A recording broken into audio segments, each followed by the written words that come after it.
If there's one thing you know about Maryland, it's our love for crab, which is why I'm putting OMNI's plant-based crab cakes to the test by having my fellow Maryland friends try it out.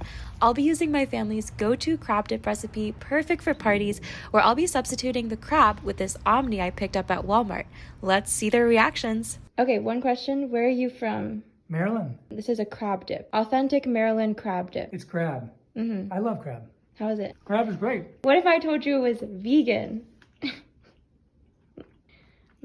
I tell you that you're a liar.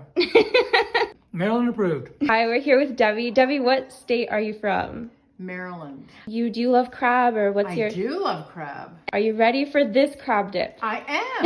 Okay. I'm ready. This is delicious. This is actually 100% plant-based. It's delicious. Good texture. So would you say Marylander approved? Oh yeah. I'm not sure that anybody would know the difference. No. It has a lot of richness. There's some spices in here. It's very flavorful. I would order this in a restaurant. Wow. And I just made it from stuff I got at Walmart, so I know. Maryland approved. You were born and raised in what state? I was born and raised in Maryland. I love crab. No, it's really good. This is definitely Marylander approved.